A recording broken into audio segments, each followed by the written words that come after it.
okay?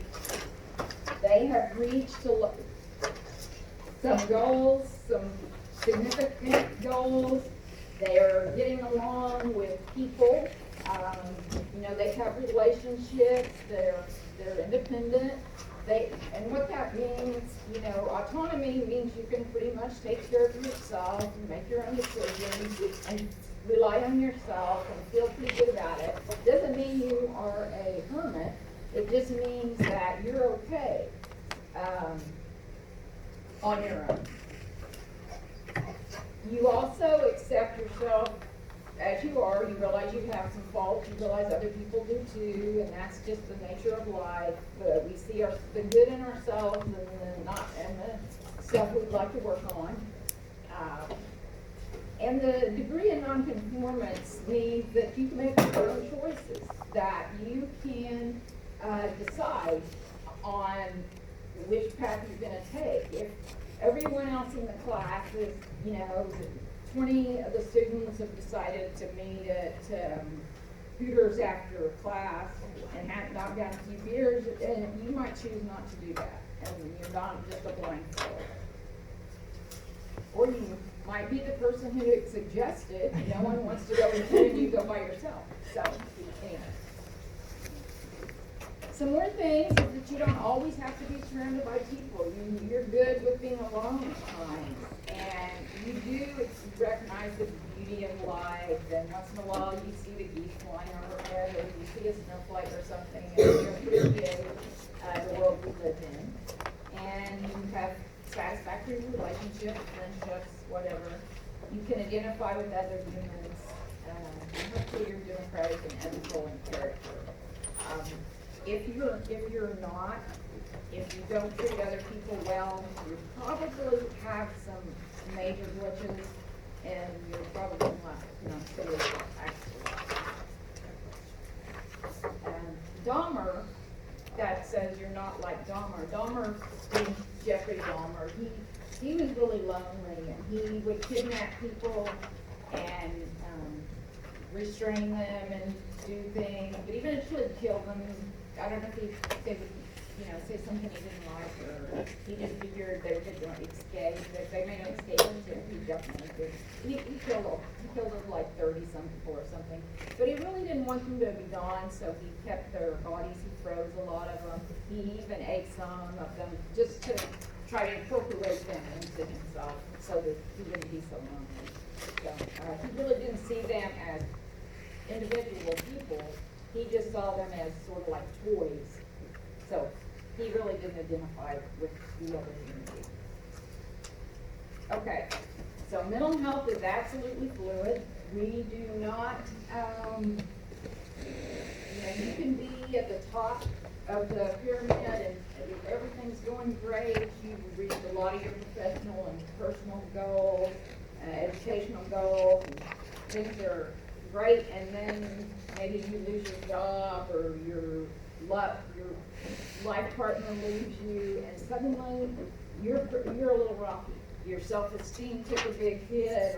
You're insecure about making your mortgage payments. So we do move up and down a little bit. And the thing that is important here is the lower needs must be met before you can devote time and energy to the higher ones. And as nurses, a lot of the time we, in the health, when we're working in the hospital itself, we are often focusing down more in the oxygen and food and fluids area. A lot of times case managers are working with somewhere for that person to live. Community health nurses and home health nurses sometimes get into those situations. They recognize this person lives in a house with no electricity or running water, and maybe it's sort of a shelter, but it's a dangerous neighborhood, and people move in and out because they know this person's vulnerable. So nurses can have to kind of work a lot of times on those lower levels, but in mental health, a lot of times we're working in that in the middle of the pyramid. So if we kind of know what mental health looks like, what does mental illness look like? someone who has a mental illness sometimes exhibits behavior that is not comprehensible to other people. I had an aunt who went through, it was actually kind of a medication thing. She was over medicated, but she was out on her riding lawnmower nude, mowing her lawn, and she was in her 70s. And the mailman was kind of distressed by this. She did live in the country and there wasn't a lot of traffic, but I would say that behavior, he notified other family members and they got her some help, got her med straightened out. She was unaware, I think, that she was nude. I don't think she knew ever. She would have been mortified.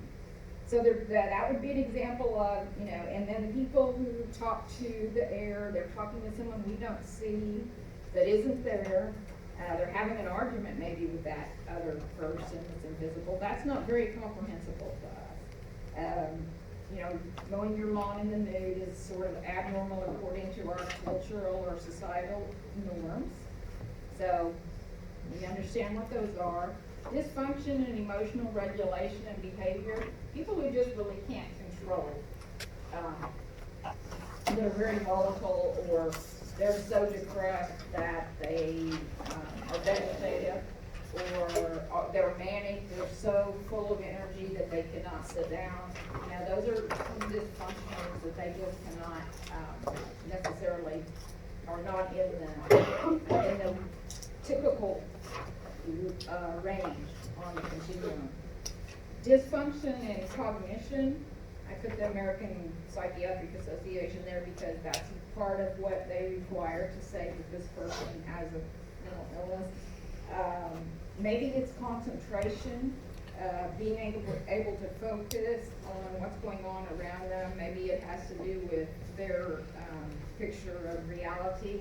If they do have an appropriate perception of reality or not.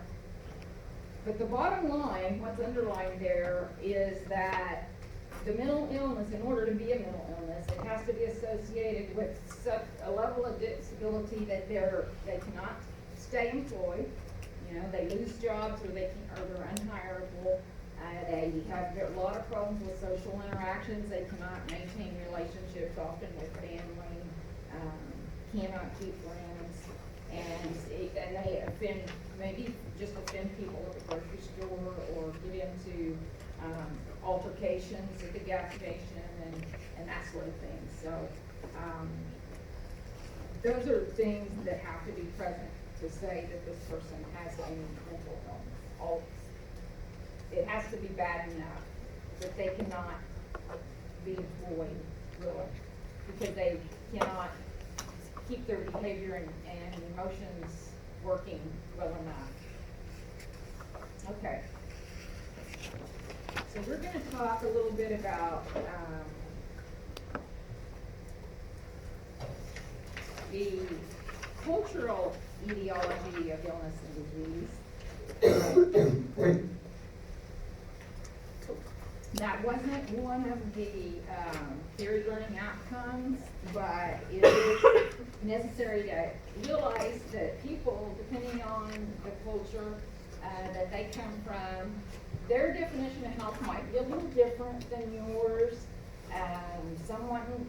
Some people tend to believe that I got cancer because God is mad at me, because I got a divorce, and divorce is unacceptable. And so I deserve this breast cancer because I should never have divorced my husband. Some people think it's punishment. I don't think it's punishment, but someone else from a different, that tends to, certain cultures tend to think along those lines more than others. There are other things. That was just one example of how illness occurs. I tend to be, kind of a medical scientific model, and people are of different thought processes on these things. And then the worldview, it talks about this in the chapter on culture. And I'm not really going to go into detail there, and I'm not going to test you on that. But it has to do with primarily with, there are several, it's on page 51, how important family is, what relationships, how much logic is involved, and that sort of thing. So how materialistic necessarily people are, like European Americans, we tend to be a little more materialistic. Some cultures are more, they value relationships more than they do achievements. Asian American, Polynesian, kind of more balanced values, maybe more trying to balance the group. Native American, a lot of value on the person's relationship with the supreme being. So and then there's several other charts in there, but like I said, I'm not gonna spend much time on that. However, this next little bit here on ethnopharmacology is important because this is kind of a new frontier in healthcare.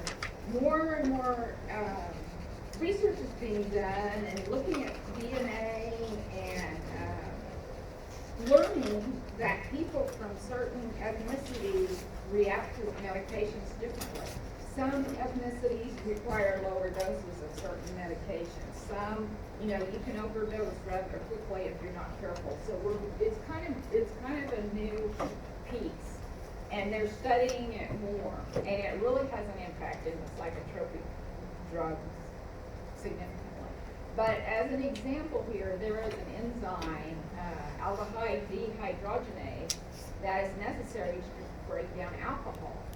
Well, 50% of Asians and the majority of Native Americans either do not, they have very little of this enzyme and cannot break down alcohol well. So the alcohol level in the bloodstream rises rapidly because the Asians, and I don't know if this is an even higher level, deficiency, but a lot of times people from Asian ethnicities do not drink very much. They don't have alcohol abuse problems in many countries because they become very sick and just feel miserable when they drink. So it is not a pleasant experience.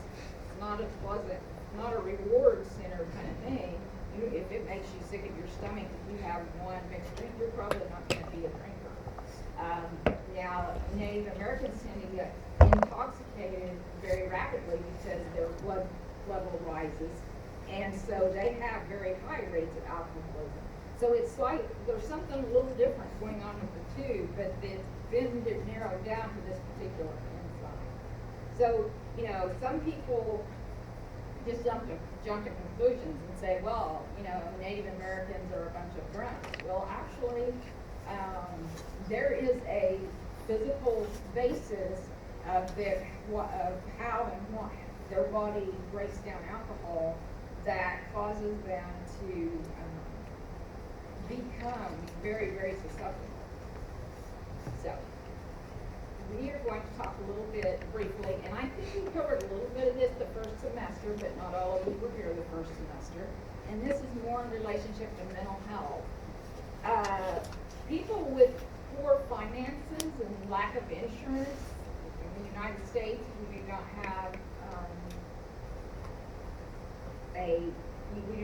health care for all. So generally ignore the mental health signs and symptoms until it's impossible, because they do not have resources and they don't know how to access anything, and a lot of times they're going to get turned away, or just it's going to be minimal response to them anyway. They generally ignore the situation as long as they can. The same with most minorities. They will tolerate a wider range of behavior, and really Black Americans tend to be more open and understanding of personality variance than the European Americans. So when it says minorities here, I'm thinking more of Black Americans and being more tolerant and just saying, you know, Uncle so-and-so's eccentric, and, you know, Uncle so-and-so is actually, you know, mentally ill, but eventually it gets so bad that they can't deal with him. Maybe he becomes violent, or maybe he wanders in the neighborhood and does things to the extent that they have to seek care. Now, the Asian view, you realize these are stereotypes, and we really don't stereotype individuals, but just to give you a little perspective of different cultures. Asian families, you know, often have very high standards for how you're to behave. You don't bring shame upon your family, and you're being a weak character. If you're exhibiting severe anxiety or depression, you need to snap out of it and stop this silliness and just buckle up and get to work. My parents are a little bit like that, so, and I don't know, maybe I need to get my ancestry DNA to run, maybe we have a little legend in there somewhere. But anyway, that's just something that, so they will not seek, I mean, if that's the way they feel, are they likely to seek help? Very soon. Enid's shaking their head no. Okay. This bottom one is kind of a no-brainer. If you have plenty of money in the United States and you're not worried about how much it's going to cost you, you tend to seek help more quickly and not let things get quite as bad. People who do not have health coverage have a harder time seeking help, even if they want the help. Okay, so we said here, in the Native Americans, I think I'll let you read these for yourself, but the suicide rate, because we're going to talk about suicide rate there, is very high. Domestic violence and homicide also high. And a lot of that has to do with things like, I don't fit in anywhere. The reservation's a very depressing place, and you know, it's very poor subsistence and minimal food and amenities, and go into the city, I don't really belong there, I don't really belong here, I'm having a hard time being in between my culture, my upbringing, and what's out there in the world. And I just don't belong anywhere. Seems to be a little bit of a theme. They're also unlikely to seek help for mental illness unless it's court mandated. Just a note, I'll go back. I'm sorry. I'm getting button happy. I keep flipping these slides, and you're probably wanting the screen. So I'll stand here with my hands behind my back for a little bit. Just wanted to make the note that of the approximately 200 tribal languages, Native Americans, not all tribes are friends. So don't assume, and that's true. You know, people from South America and from Mexico. Just because you're from South America doesn't mean you automatically like people and are BFFs with someone from Peru if you're from Guatemala or Colombia. You know, sometimes they're actually the opposite. Okay. I'm bringing my hand forward. I'm going to change the slide. Okay, my hand's now behind my back. Asian Americans, again, these are generalizations, but the thing that I want you to realize, of course, there are many different Asian countries, and they're not all the same. We've got Vietnam, Cambodia, Laos, Thailand, North and South Korea, Japan, China. You know, you get the picture, and we need to realize that there are a lot of different languages, religions, and customs. So the thing here, because there's a lot of pressure to succeed, suicide rates are something to be concerned about there. Generally speaking, that is something to be worried about, because some families put a great deal of pressure on their children, not just to be a college graduate, but to be a Supreme Court judge or something. So things that my family might think was successful might not be considered successful at all.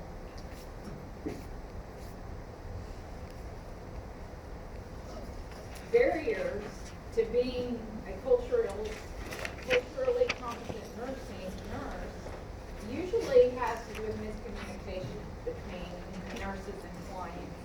The nurse needs to have some sensitivity and recognize that there are many different cultures out there, and at least have the knowledge that it needs to be considered that there are some cultural aspects to this person's illness. So you need to be aware or be able to assess and ask questions and not just assume that everybody's the same. I did line out the slide on Black Americans because it doesn't really apply to mental illness. It talks about hypertension and sickle cell, and it just didn't seem really valuable, so I decided to move past that slide.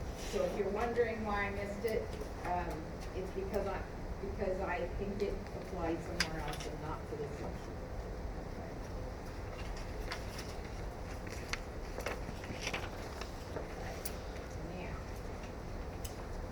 We are going to talk a little bit about different models of treatment modalities, really, which is objective number 1 on your objective page.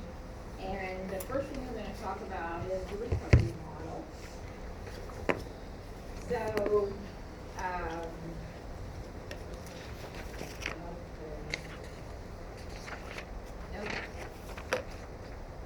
think I have a slide out of order, but I'll hit the other one.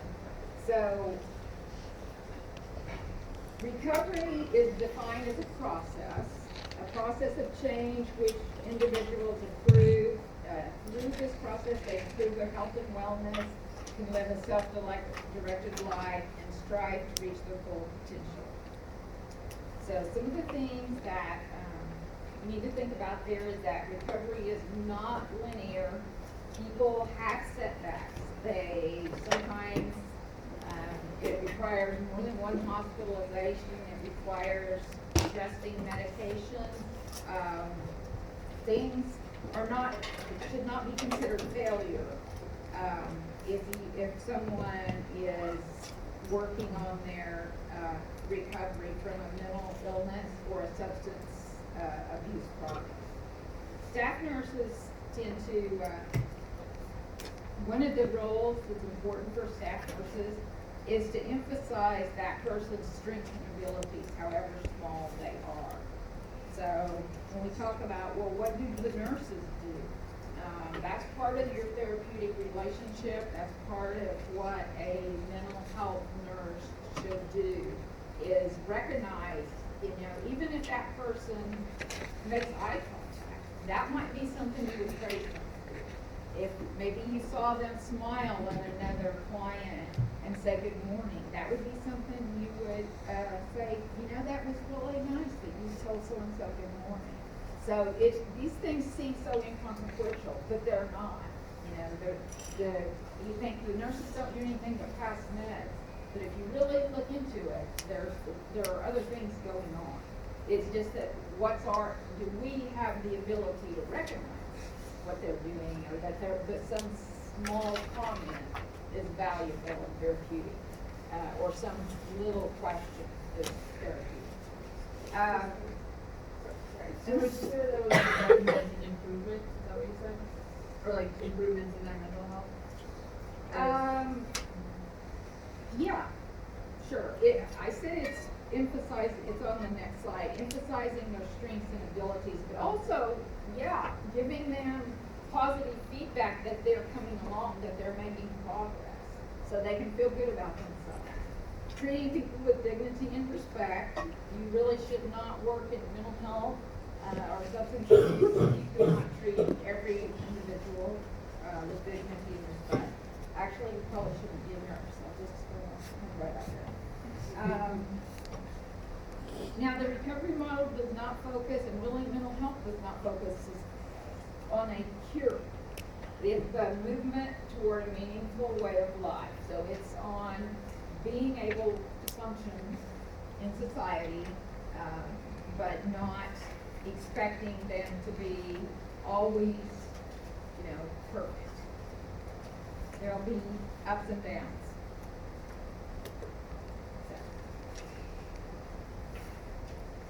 So there were the 10 guiding principles to the recovery model, which is this slide. And I think you guys can read those for yourself, but you see it comes from many different directions. The person needs to guide it to a certain extent as much as they can, figuring out what's important to them and how their personality works, and what's going to work for one person may not necessarily work for the other. But if they don't have any hope, which is number 10, they're probably not going to get to recovery.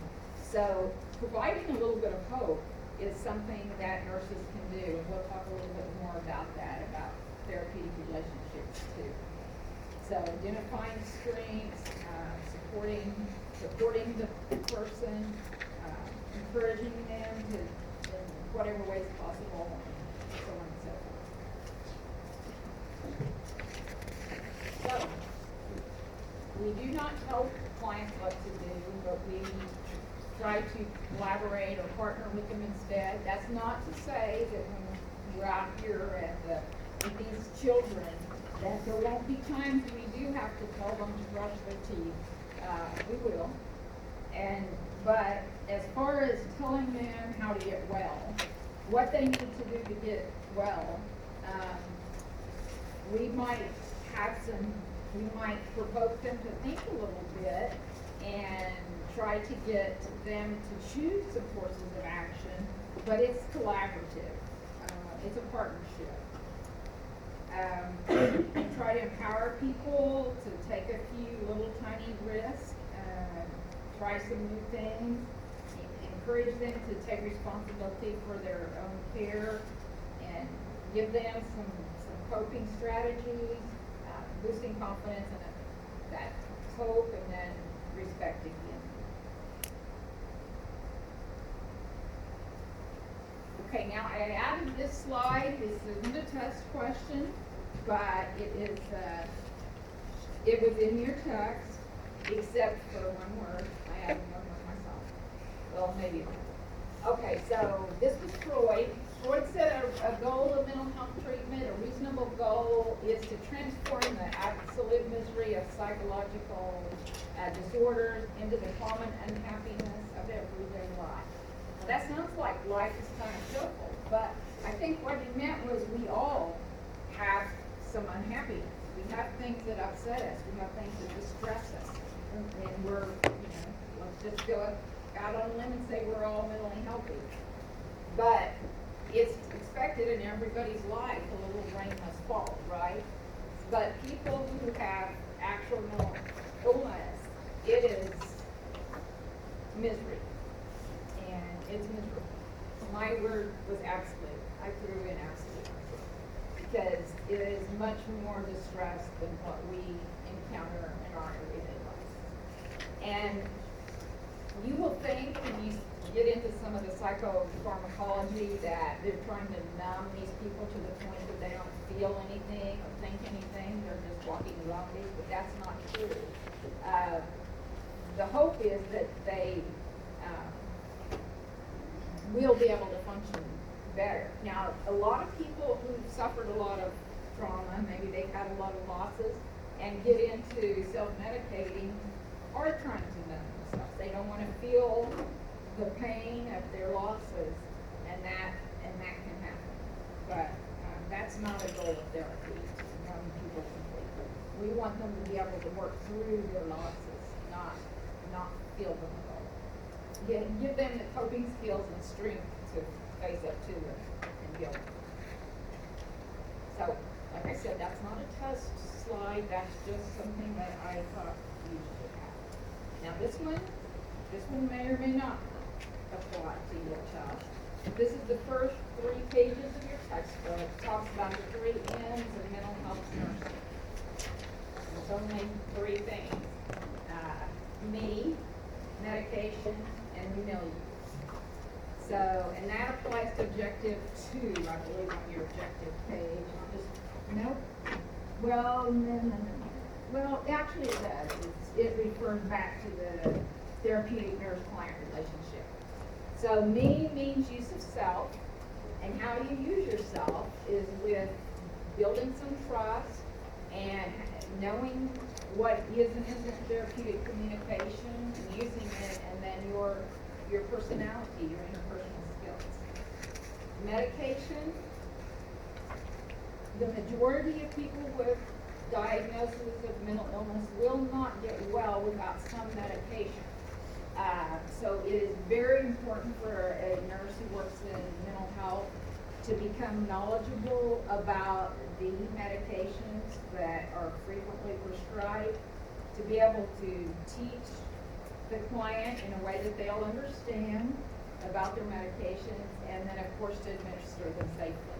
And it's pretty complicated because there are interactions with other drugs. There are some significant side effects that you need to be aware of. So when we start studying some of the medications, it will be a pain in the rear. It's going to be a pain, but you all can do it. And then the milieu, that's a French word for environment. If you've gone to orientation yet, you've heard the staff maybe talk about the milieu. It is the environment that surrounds the client. It's the nurses, the mental health techs, the psychiatrists and psychologists, whoever they're encountering, who are aware of the treatment plan and are on board and working within the milieu consistently, that is expected to help that person improve and be safe, and also for everyone around them to be safe as well. So, me, medication, and the milieu, that actually is important. I added another slide. This one is not on the test. I just added it for future reference. So don't take notes, or you can if you want, but you don't need to. I just said that the physiology in depression, it is the basis for most of the medications that are antidepressant medications are to increase the amount of norepinephrine and serotonin in the brain, that are circulating in the brain. Those are neurotransmitters of thoughts and emotions get from one place to another, and therefore action. So the drugs increase those levels, and those are things like selective serotonin, SSRI, reuptake inhibitors. So SSRIs would be an example. And then I put anxiety here. Depression and anxiety are the 2 most frequent mental illnesses that are diagnosed in the United States. And actually the meds are kind of somewhat opposite. They think that people with too much anxiety need, drugs that activate the GABA receptors. Now GABA is like a 200-letter, combination of words. So it's just usually called GABA receptors to calm those anxious people. But kind of the funny thing there is that they stimulate, any drugs that stimulate the sympathetic nervous system can make people be very anxious. And those are drugs like norepinephrine. See, norepinephrine is also a neurotransmitter, naturally occurring substance.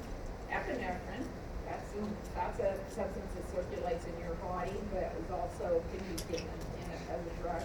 And dopamine, dopamine's a natural circulating substance, but there's levodopa that's given to Parkinson's patients. So there are drugs that can cause anxiety, severe anxiety. So that's just kind of to give you a little background information. not to test you. Okay. I think we can probably do defense mechanisms, and then, we'll take our break. Okay. So, defense mechanisms are things that we do to protect ourselves from unacceptably elevated anxiety. So in times of very high stress. And some of us might do really little things like chew our nails, we might stress eat, we might talk incessantly, jabber, jabber, jabber, or we may pull away. You know, those are just little things we do to alleviate stress. But the defense mechanisms that we're talking about are clinical defense mechanisms that, when used excessively, they become problems themselves and cause the individual not to act rationally and logically to solve the problems. So our goals related to defense mechanisms is for the individual to recognize when they're doing this behavior, and it might be something like denial or suppression. So they'll realize, I'm doing that again. I better watch it. Or projection is a very common one. When people argue, they tend to project their feelings onto the other person, and it's really good if they can develop the insight and self-awareness to know when they're doing that and then bring it under control. And if people can do that, if the defense mechanism has become a problem, then they can change their behavior.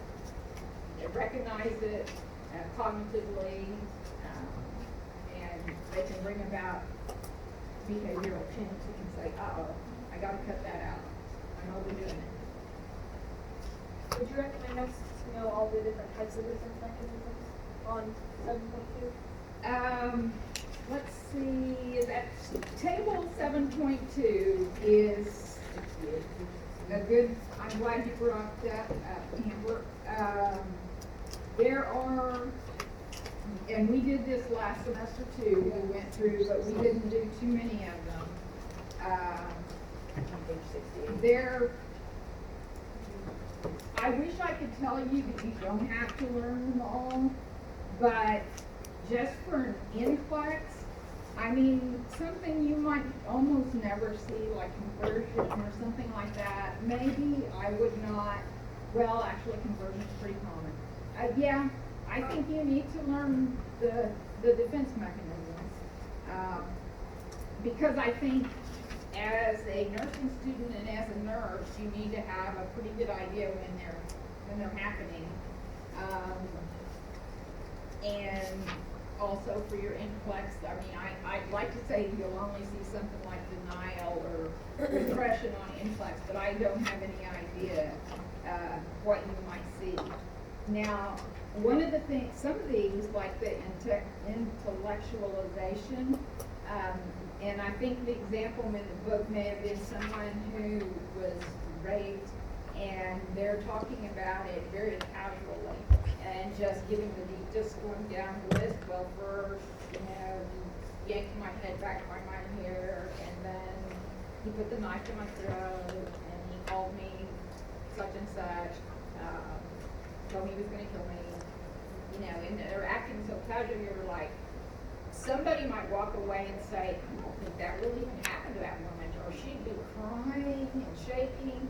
But in reality, she might just be using this defense mechanism,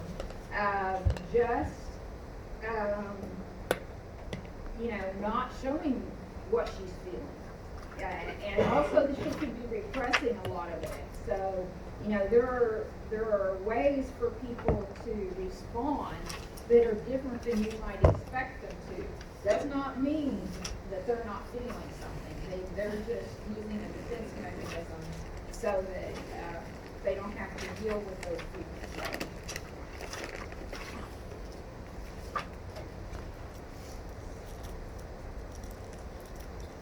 So we do the things like biting our fingernails and fidgeting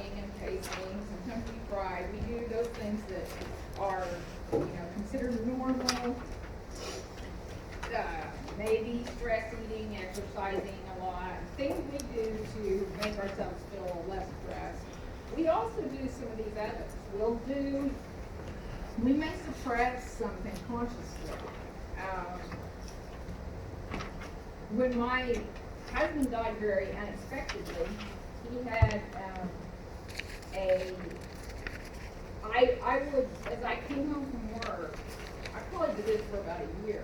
I would kind of play a game with myself because I wouldn't his vehicle wasn't going to be there, he wasn't going to be there. And I would say, because, you know, Tara played golf a lot, he did quite a few fishing trips, I'd say, he worked overtime, so I just say to myself, before I got home, oh, Tara's working overtime tonight.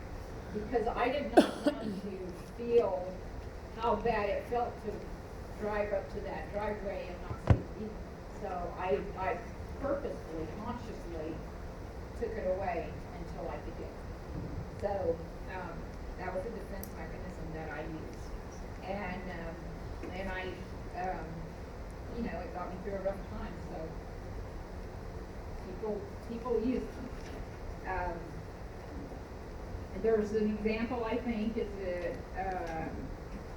compensation. You know, if you have a weakness, then you may compensate by capitalizing on your strengths. Well, what's wrong with that? Not a bad thing. However, if the defense mechanism distorts your personality or dominates your behavior, interferes with your dealings with other people, then, so basically if it becomes a problem, it can become a problem. See, so we really talked about this one already. I've just got. Can you go back for just a second? Mm-hmm. Yeah, I think that's an added slide. Yeah, we don't have it. This is new to you guys? Not Oh, not this one, but one before. This Yeah, one? yeah, that one. Okay. Okay. I'll write on that hood.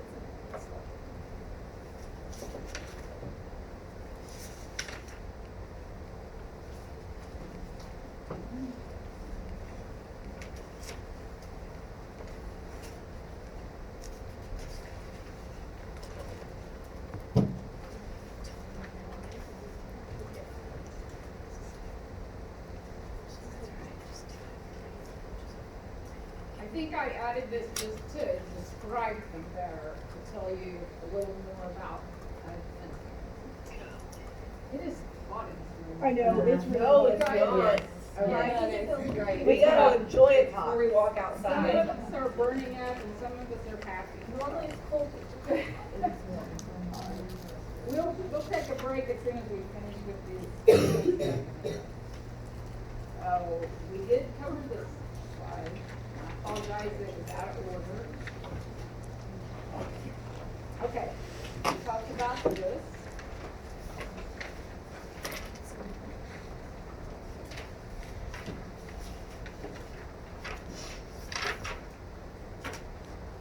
So those are just coping behaviors, just some little things we do. Those are not defense mechanisms. Okay, so looking at that table 7.2, a person with dyslexia makes low grades and becomes a class clown. What ego defense mechanism do you think he or she is using? That's one where they make it, they overcompensate or something. On the book open. What page? 68. Page 68, sorry. Compensation. It could be compensation, because that person says, well, I'm good at humor, so I'm going to be funny and everybody's gonna like me. I can't do a lot about my learning challenge, you know, but I'm going to make sure that people like me. There's another one, let's see. Well, sublimation is kind of like that. This is that one was, an example was a former heroin addict starts a local NA meeting group. That's more like they're working with the direct problem that they have and turning it into a strength or a tool. So compensation is what I would, say that it most likely is, if they're doing it consciously. But compensation can be either conscious or unconscious. So when you go down to that chart, you'll notice some of them say conscious and some of them say unconscious. Okay, so the next one. A physician is perceived by patients as rude, and the patient in turn turns around and acts nasty and hateful to the nurse. What defense mechanism is this? Objection? I heard displacement, which it definitely can be. And I think that's the one it is. Did someone say projection? Yeah. Projection is more like, okay, maybe I'm 3 pounds overweight and I'm very self-conscious about my weight. So when my husband isn't nice to me, I say, you don't like me because I'm fat. Maybe he could care less that I'm fat. Maybe he doesn't like me because I'm rude. Okay. So, but if I'm projecting my feelings about my weight onto him, saying, you're not, you never say anything nice to me, and you just don't pay attention to me, and I know it's because I'm fat. Well, that's me projecting my feelings onto another person. So that's an example of projection. So what'd you say it was? It's displaced. It's displaced. Okay, and let me see if this works out. No. Okay. So, I have a slide about anxiety. Let me come up here and then I'll go back. There.